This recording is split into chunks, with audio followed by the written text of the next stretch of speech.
Hello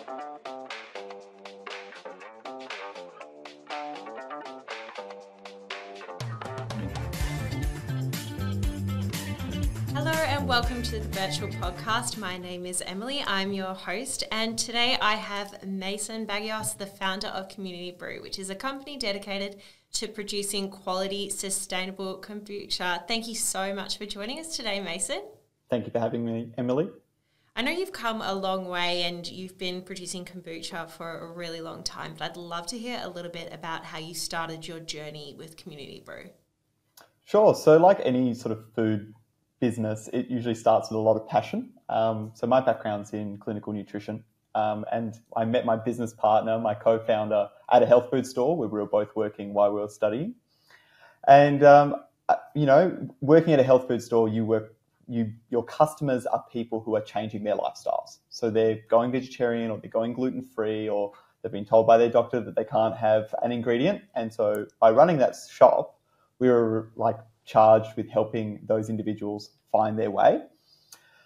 So this leads to my own journey. I quit alcohol 9 years ago, and as a way of being able to supplement my diet, I started brewing and looking for alternatives, and kombucha kind of fell on my lap, and I thought, this is fascinating. It tastes just like beer, but it's not beer, and it fit in with my health paradigm. I then, there's a bit of a tale to tell. I went and lived in Hawaii for 2 months, and I was living on a commune in a vegetarian lifestyle. It was really supreme hippie lifestyle for 2 months. And they had a kombucha bar, and it blew my mind because now all of these people were gathering around and drinking kombucha instead of beer. And I thought, this is a bit of a social change.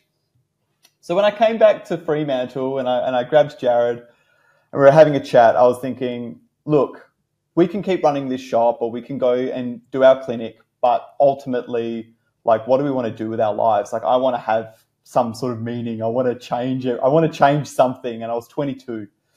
So he eventually agreed to sit down with me and go through a bit of a planning session. And I brought up this kombucha experience. I said, look, I know it's crazy. I was in a commune. I was on an island in Hawaii. It's not a normal experience. But I thought, it really did feel like drinking beer to me. And I just thought, hey, maybe if we just work out how to make it right, that it fits at an Aussie barbecue, maybe other people will drink it. That process of learning took 2 years. And we knew we were onto something when I started door knocking and other people enjoyed kombucha. I literally took a bootleg booch and knocked on people's doors. And I was like, hey, I'm Mason from the shop up the road. Do you want to have a crack? Do you want to have, can you just try this and give me your thoughts? And it spurred on from there. That's absolutely crazy. I can only imagine what it would be like getting some random dude knocking on my door saying, would you like to try this drink that I made in my bathtub? Well, it was a little bit, I tried to do it right. I mean, my sort of science background kind of fed into the process. But basically, these people knew I was from the corner shop, although it was a healthy corner shop. Key information, the science background. I think that makes it a little bit more drinkable and plausible. It does. But what great market research. I was not unlike a solar panel salesperson, those people that knock on your door and that doesn't really happen anymore. And it's certainly not how brands work out if their product has some stickiness to them. Yeah, absolutely. I mean, what were the first few batches like, taste-wise? So, really interesting. So the first step was learning tea and tea provenance, what makes an oolong tea, what makes a white needle tea, what is a pu'er tea. When you start sort of unraveling what kombucha is, essentially it's fermentation using tea, and then you're using some sort of carbohydrate or sugar to feed that fermentation. Right. So then it depends on what type of tea you're using, and that's a whole study in of itself. There's thousands of years of cultural relevance for tea, and that's kind of what hooked me on the health benefits. So the first couple of batches we tried a rooibos, we tried an oolong, a white needle, a green tea, and we found our comfort zone in oolong, And once we got the tea right, like the tea part was delicious, we then added the fermentation layer. You get all sorts of stuff. I will preface that one of our early batches had blueberries in there and it just exploded like a hand grenade. Like, we realized that fruit was not the way to go. Okay, good to know. Yeah, good to, you gotta, part of experimentation is failure. I'm imagining a Mentos in a Coke bottle. Oh yeah, exactly. Yeah, totally. A blueberry in a kombucha bottle is the same as a Mentos in a Coke bottle. That's hilarious. I know you've got a sustainability focus around the brand. What kind of role does that play in your business model? Okay, so in terms of our business model, we had this approach of wanting to master each phase of business before we overinvested, but also before we outsourced anything. This speaks to the sustainability and the way that we produce our product. So very rudimentarily, like we built an 18 square meter shed. We made it fully electrical, so no like gas or combustion involved. We planned it with solar. We planned it with batteries. So even though it was this tiny little pilot brewery, we tried to think like, what would we do if we were like a $10 million company or something? And we wanted to know, could we do it sustainably at a very small scale first, where basically our labor was free. So there was plenty of margin to do the work. And we were willing to learn anything. Being like 23, we were like, we'll just get the building code and learn how to do it. So Jared and I quite literally put in all of the electrical and plumbing and everything into our brewery from day one. And so we learned like, where can you get conduit for your electrical cabling? And we're like, well, you can get it from, the supplier, but you can also get it from salvage yards, and you can there's all sorts of secondhand markets. And that kind of mentality of willing to be flexible and learn, we aligned with our values of wanting to be sustainable. So we just sort of went for maybe the harder or longer road first. The reason that's like really relevant for the sustainability piece is a lot of sustainability is upcycling and recycling or repurposing. Okay. There's the waste element, so it kind of depends on which part of the chain you're looking at. But that's where we started. We wanted to build a place that we knew was mostly secondhand and then built where the energy systems were capable of going off grid. Yeah, right. And so when you're thinking about creating your products, what element of it is, flavor and the taste profiles versus how sustainable you want to be? Okay, so there's a few things here. So to give some backstory with the community brewers, what we do. So obviously we produce a brand, we produce a kombucha and a product. So we have two responsibilities there to manage. We have to manage the brand and how that story develops, and we have to manage the product and what the consumer and shopper are experiencing. But then we're also a manufacturer. So there's a few things in there. So we never want to compromise on quality from the shopper and consumer experience. So we're looking for the most delicious tea, one that comes directly from a farmer or a tea broker that's dealing with a farmer. We want to avoid mass-produced basically anything. If it's too cheap, usually there's exploitation. And so there's really good fair trade controls around tea. And a lot of the farmers are direct to market or direct to broker now. So you can avoid some of the big commodity tea markets. Organic certification was a must. So having worked in a health food shop, that was one of my barriers before bringing on a new product to our retail store was, is it certified organic? Or if it's not, what sort of environmental protections are in there to make sure that the consumer's getting a healthy product? Mm-hmm. So organic certification's easy, fair trade's easy. We work with a broker for about 6 years now, so we're very confident in knowing where the farm is that produces our tea. Then there's all sorts of other elements to kombucha, right? Where does the glass come from? Where does the label come from? The lid. So we've only ever used Australian-produced glass.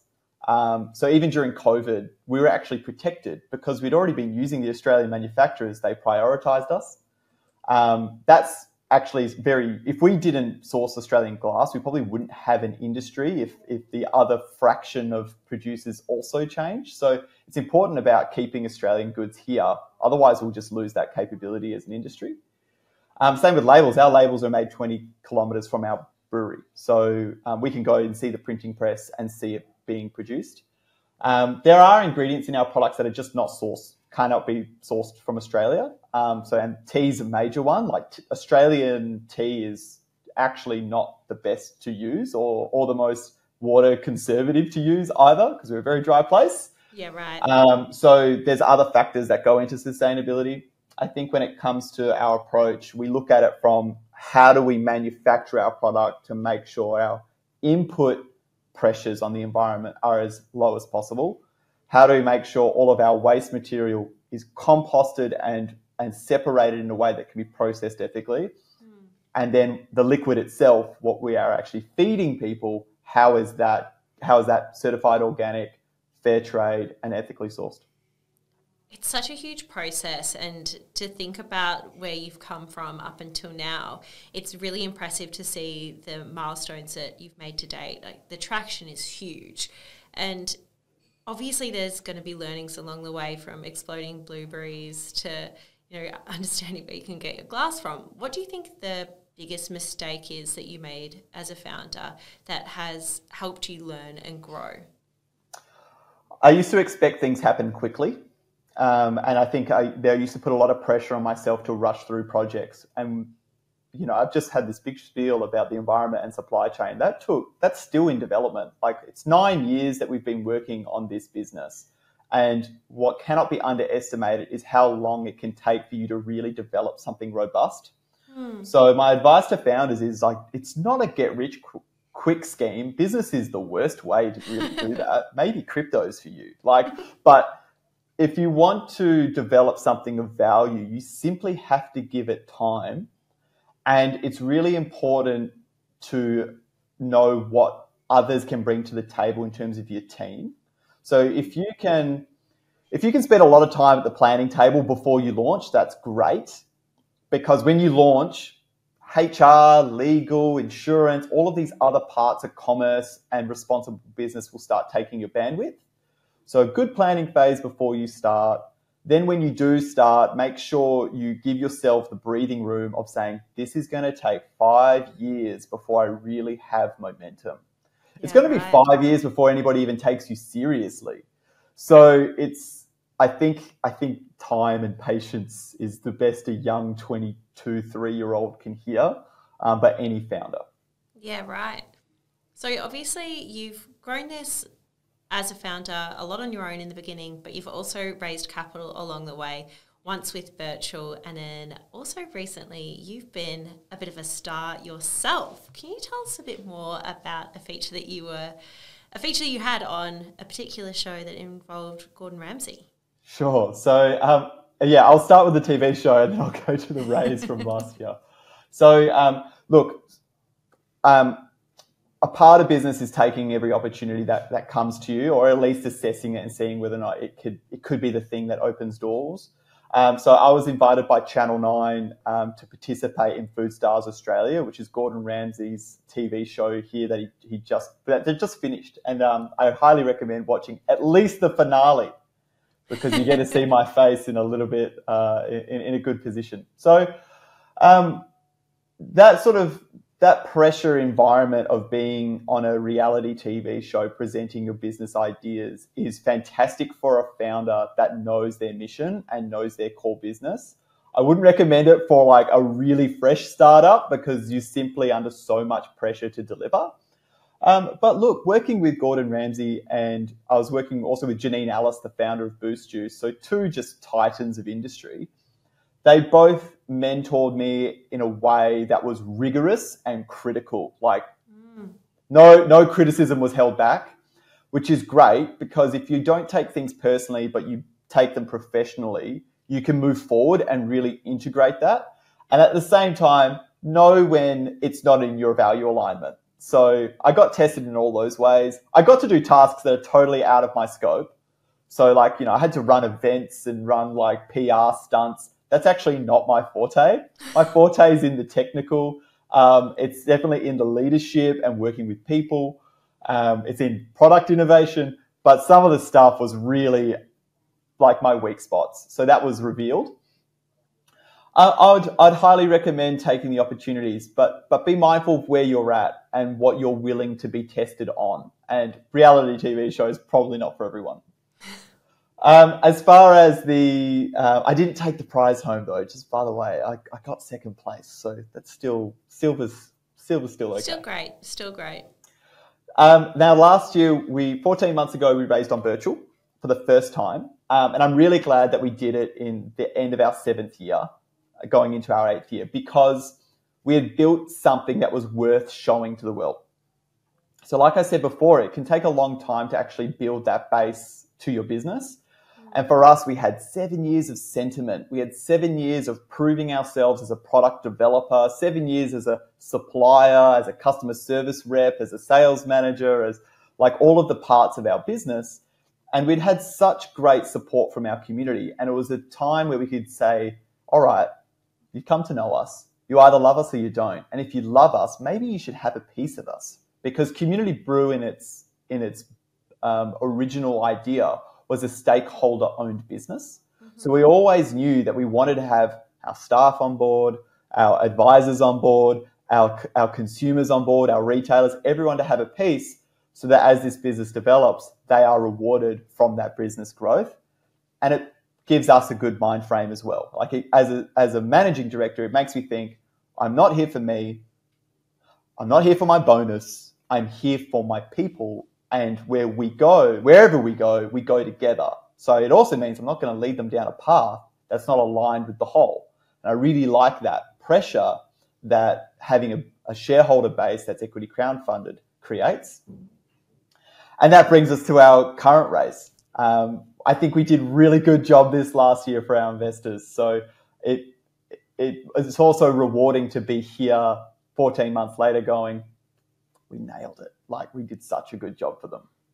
Yeah. And what has your communication been like with your investors in the last year? And have they shaped some of your product development and the choices that you've made as a business owner? Yes, absolutely. So straight away, there was a few feelings we wanted our investors to have. So one was connection. We wanted them to always be able to feel like they could pop the hood, contact me or get to the team or come to the brewery and say g'day and have a chat and feel like a co-owner to the business. So that connection was really, really important. 2 was reward. We wanted to make sure that after 12 months, we had done such an exceptional job, they feel like they were rewarded or they feel like they were, their investment grew. So that was really, really critical. So the way that we did that, managed the communications with our shareholders was regular emails. So every 8 weeks, sending an email out to investors saying, hey, this is the snapshot that we've done in 8 weeks. We move quickly. Like, we're in fast moving consumer goods. As a category, every week matters. So after 8 weeks, we have a stack of accomplishments and challenges that we want to communicate. Fortunately, we've had lots of good news to communicate. Handful of challenges here or there. Like, we might say, oh, look, our Coles data could be stronger. The way that you can help us as an investor today is when you're looking for our product, go to this stockist and support them, because that might be, I don't know, they might be having a sluggish week or whatever. Yeah, okay. So we've really tried to activate our investors, shareholders on an 8-weekly cycle. I have had surveys go out as well. Rate me as a CEO. How do you feel like the communication has been? Do you think I should be in this job? Are you proud of this investment? What should we be doing differently?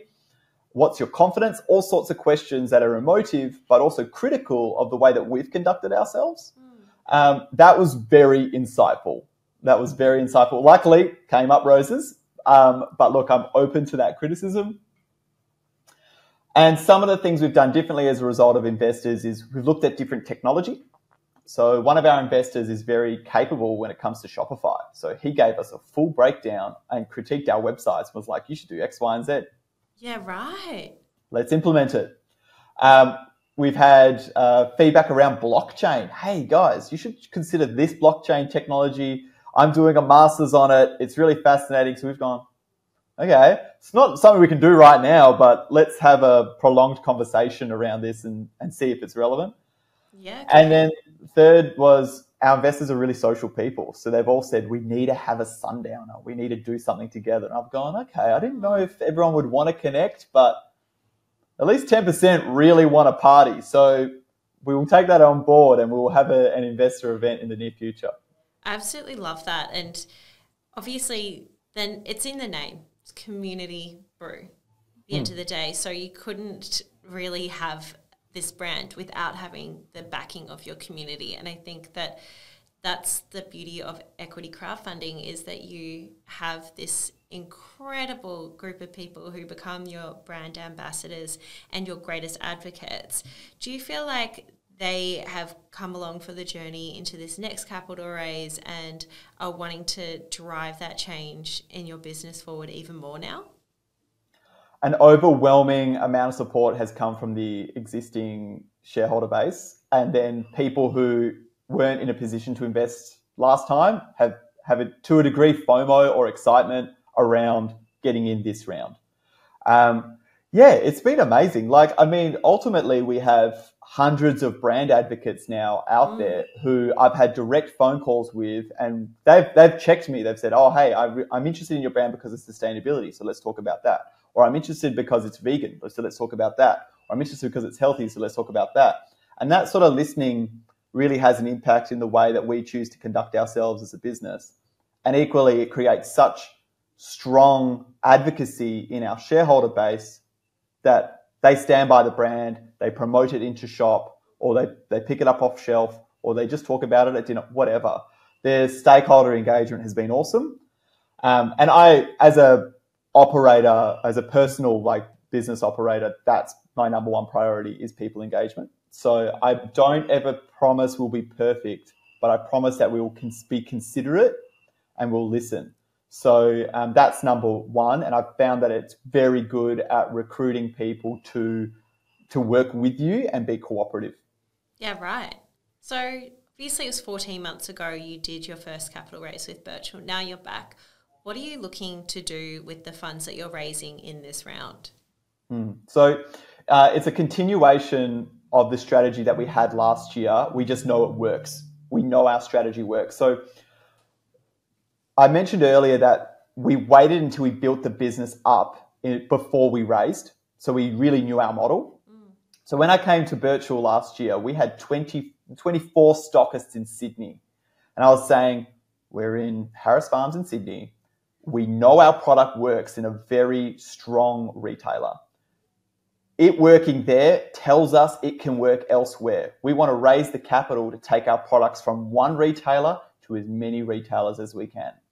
Right. And one year we got 600 retailers, and that was from using the investment. Wow. So we just yes, the test worked. The strategies that we had worked. We also realized there are some ways that we can invest in customer acquisition that are more effective than others. For example, influencers for us do not work. Okay. So most brands are like influencer marketing. Look, it gets you likes, impressions, comments. It doesn't get you retailers, and it doesn't create sales. And the thing is those retailers are the corner store to your customers. If you can't get to them, it doesn't matter how popular you are online. So that was a good learning curve. So luckily we didn't spend much money on influencer marketing. And what we did spend on was retailer marketing. Going to those retailers, feet on pavement, shaking hands, meeting 20, 30 buyers in a week, taking them product, creating point of sale material for their stores, advertising in their own email marketing and in their own advertorials to communicate brand messaging to their shoppers, so that when we landed in Mullumbimby, people around Mullumbimby got the retail catalog and knew that, if I go to Flannery's, I can go pick up this brand new kombucha company. Here's a 1,200 word article about how they started and why they do what they do and why they're awesome. Oh my God, they fully align with me. Let's go grab some. As a result, we outsold the number one brand in Queensland by 200%. In 6 weeks, and it's maintained. And that's in like a select group of 12 stores, but it blew their mind. They were like, we've never had a brand come to us like this. This is insane. So that was the result of last year's funding round and how we sort of pushed it into this sales and distribution channel for growth, strategy for growth. It's the same this round. We've gone, okay, we went from about 500-600 stores to over 1,000. Now we're going for 2,000. We know the market has 8,000.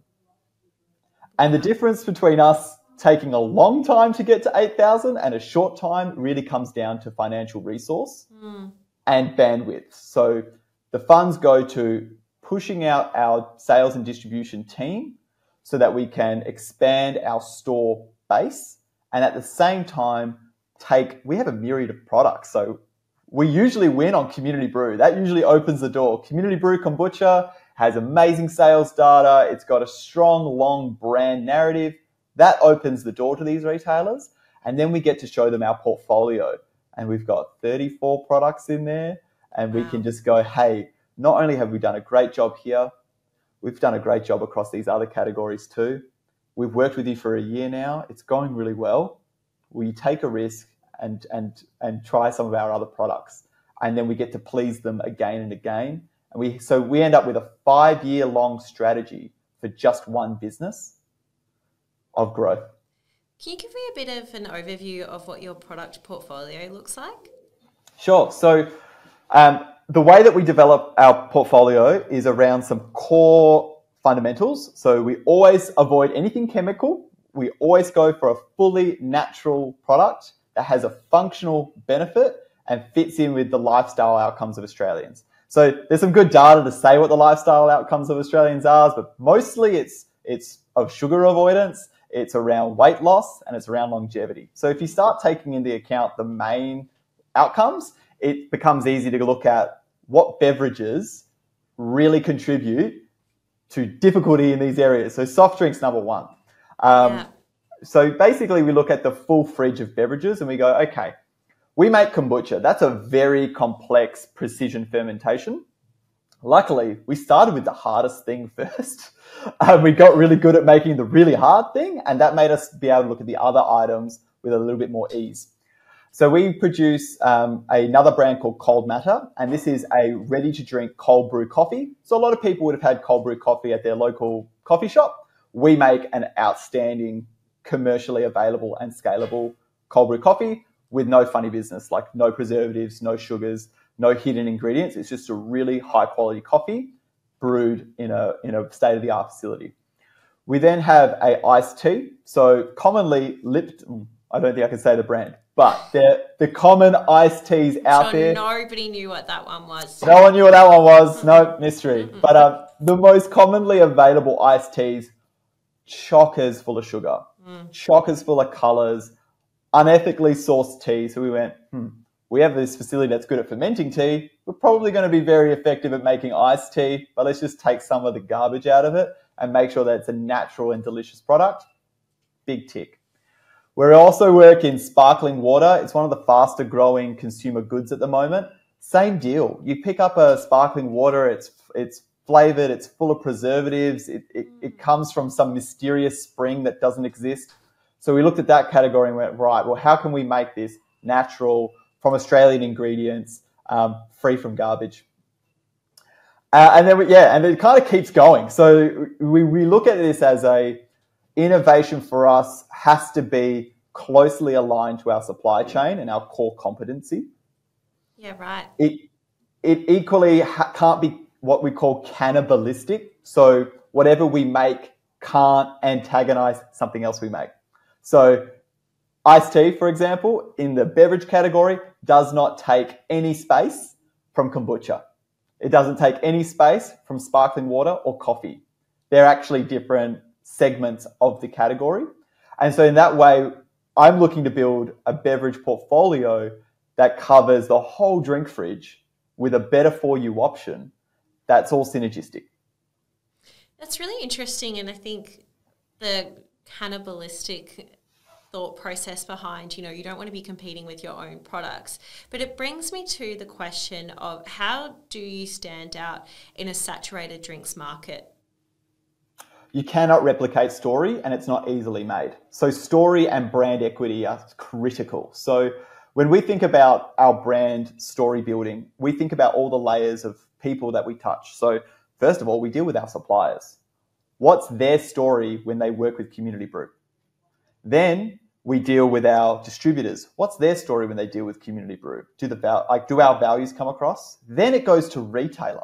Then it goes to shopper. Then it goes to consumer. And then it goes to friend on the couch.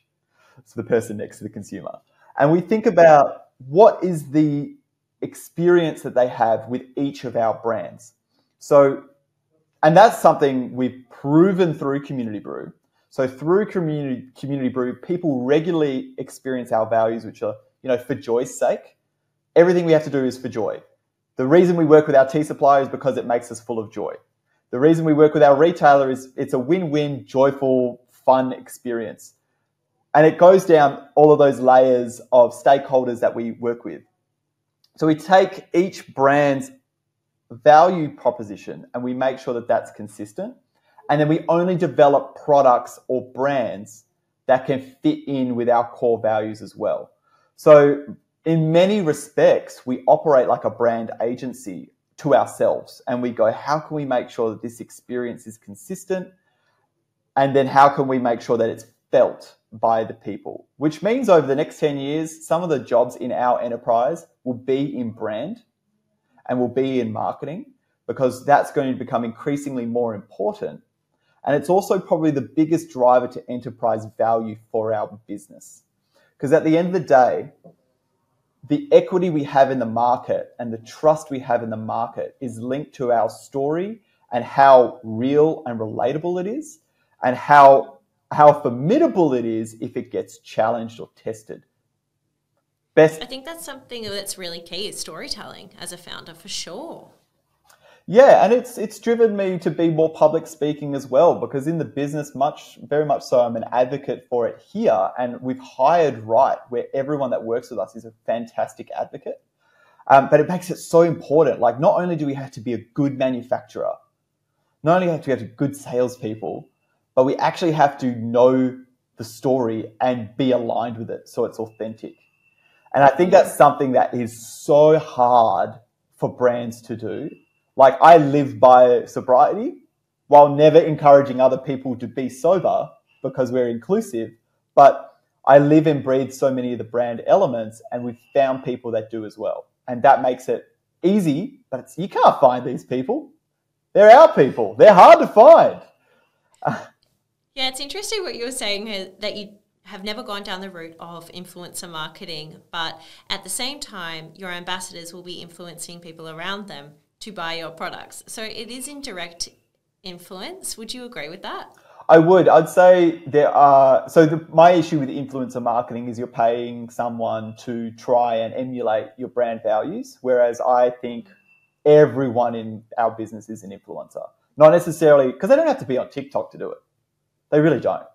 Like, you can just be in the community and do it. Totally. Yeah, so I see as we all have an influence. And that's something that we really check in on, is like, I spend a lot of time working with our key managers to make sure that their core needs are met and that this journey is still something that aligns with them. And if I feel like it starts to lose its way, I take key person risk very seriously. And I go, is it because you feel we're not living up to our standards? Yes. Yeah, right. Then we have to do better there. So as a leader, what do you feel like are your biggest challenges in people management? Oh, that's a good question. I'd say one of the biggest stretches being a leader is time management, so that you have the necessary check-ins with your team. Because it's really easy just to overlook it. It's really easy just to go, oh, they're just having a bad day. I'll check in with them. Because we're not all positive all the time. So you got to being able to determine what is a problem and what is just a situation is probably the most challenging thing. And then obviously our team's grown a lot. So I started with just 3 people. Now we have 12. If I start to think about our consultants and advisors on top of that, we're at 15. And I think about the engagement of every person in our business is really critical for success. As it grows, it becomes harder to be so personal with everyone. But I see that as one of the core responsibilities. If people and the CEO aren't aligned, then it doesn't matter how good your strategy is, it's just not going to happen. Yeah, I think that people are at the core of what every business is looking to achieve. And if you're not all aligned and looking towards the same goal, it can get problematic and you can end up going off track. So people are really the piece of the puzzle that you need to be successful. How do you go about finding the right kind of people for your business? This is my favorite question so far. So, because right now we have a high school work placement with one of the schools here in Perth. So we have our first awesome. grade 11, student spending 2 weeks with us learning about marketing and brand. That to me is like, oh, yes, we can have really young people. For the last 9 years, we've had about half a dozen, or a little bit, 9 interns in that time from various universities. And our current food technologist, who's our head of innovation and manufacturing, Nathaniel, he's on our offer doc. He's one of our key managers. He was an intern with us back in 2017. Wow. So he went from internship as a master's student. He went and worked for a major manufacturing company for food. I said, mate, I know it. When we can afford you, I want you to join us. Do you want to join? Yes, I want to join us. 3 years later, joined us. So it's like, can't underestimate students and where they will end up. So and right now our marketing assistant, Mia, who did a lot of work on the offer doc, so you can give her kudos for that in terms of its design. A lot of our social medias go through her. She was a marketing student with us last year. And as soon as she graduated, we said, as soon as she finished her internship, we offered her a job. And we said, look, the whole purpose of this internship was to develop you as a professional. We think you're at that level where you can join us. I would actually rather only employ people under the age of 35 moving forward. Not because I'm ageist against anything older than that, but because I know young people need an opportunity where there's not much of a ceiling. So I've got 2 years left to apply for a job, is what you're saying? Yep, 2 years left. Okay. It's saying that, we will have our first 40-year-old team member next year. And the other side to this is everyone that's over the age of 33 is a parent. And I go, I also am really conscious of the other people that I think are under-recruited are people who need pro-rata work conditions to be a parent. Because more and more contemporary new parents they want to spend more time with their kids. So all the dads that work here, I've said, like, I'm a parent, I have an 11-year-old. So let's make sure that if you have the school assembly on Friday that you need to get to, that we understand that. That's really important for you to feel supported. And this goes back to that whole stakeholder listening is like, I'm really not ageist. It just turns out that we have a lot of people in these age brackets, but it's also a concerted effort. I want to hire students and I want to hire parents because I in a way, they're under-supported. Yeah, and that's really great. And I think that your business is so multifaceted in the way that you come at it. And it's probably something that you're not advertising enough is, the team and the way that you're working within your business. And it's really interesting. And I've loved having this chat to actually expose to everybody what it's like working at Community Brew and it being an actual community. Yeah, thank you. It's funny because a lot of people have over the years people say, what is the community part? And I go, there's a few things to it. Like there's a few things, is it that we do a little bit of charity? Not a lot of charity. Like, look, we're not a charity driven company, but we participate in charity. Do we do mentoring for other businesses? Yeah, we do some mentoring. We do mentoring to students. I think it's just that the community part is that we have a people first approach. Great. So we try to work out what are the individual goals for this person and how can we build that into how we operate. And then that will lead to that, let's see where that leads. No, it's really incredible. And thank you so much for sharing your story as a founder with us and with the crowd, the community. It's super exciting to see where you've come from, and I can't wait to see what you achieve in the future, and hopefully you'll be back on Virtual again and again. Thank you, Emily. Yep, there will be more invitations, and look, I appreciate the time. Thank you so much. Thanks, Mason.